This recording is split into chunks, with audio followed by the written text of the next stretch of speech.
ফ্রিজের ভিতরে বরফ থাকা সত্ত্বেও কেন ভিতরে কিছু রাখলে ঠান্ডা হয় না সেটাই দেখবো আজকের এই ভিডিওতে।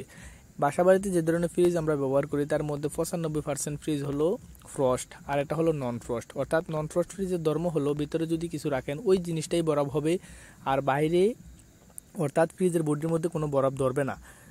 আর এটা কেন হলো, কিভাবে সমাধান করবো, সবকিছু শেয়ার করবো আজকের এই ভিডিওতে। আর আপনারা যারা এই ধরনের কাজ শিখতে চান, যেমন যে কোনো ধরনের ফ্যান, মোটর, ইজিবিকের motor, charger, controller, fridge, AC, power tools, digital scale, cooker মুকার হাবি যাবি, চাইলে সরাসরি আমাদের কাছে এসেও শিখতে পারেন অথবা আমাদের ইউটিউব চ্যানেলগুলো দেখে দেখেও শিখতে পারেন।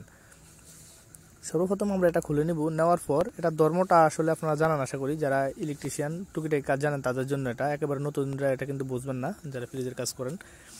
এই ফ্রিজের এখানে কুলিং ওভারলোডটা থাকার কথা এই জায়গায় নিচে, এটা কিন্তু উপরে দেওয়া আছে। অর্থাৎ যখন এটার ভিতরে বরফ জমে যাবে তখনই কিন্তু কুলিং ওভারলোড হিটার চালু করবে এবং হিটার এই বরফটাকে গলিয়ে ফেলবে। অর্থাৎ এই ফ্রিজের মধ্যে যদি কোনো সময় বরফ জমে যায় মানে ভিতরে চেম্বারের মধ্যে, তখন কিন্তু ঠান্ডা বাইরে আসতে পারবে না।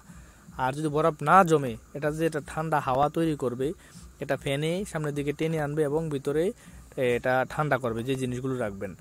আর এটা আমরা গরম পানি দিয়ে এটা বরফটাকে গলিয়ে নিলাম এবং এই কুলিং ওভারলোডটা আমরা একটু নিচে সেট করে দেব। অর্থাৎ এই কুলিং ওভারলোডটা ভালো থাকার কারণ সত্ত্বেও কিন্তু এখানে এটা ফ্রিজটা নষ্ট হিসাবে ছিল। এই যে হিটারটা দেখতে পাচ্ছেন, এই হিটারটা কাজ হলো যখনই ফ্রিজের মধ্যে অর্থাৎ চেম্বারের মধ্যে বরফ জমে যাবে, এই হিটারটাকে সিগন্যাল দিবে হলো এই কুলিং ওভারলোডটা। অর্থাৎ যখন এখানে বরফ জমে যাবে এটা বুঝবে কে সিগন্যাল দিবে হলো এই কুলিং ওভারলোড।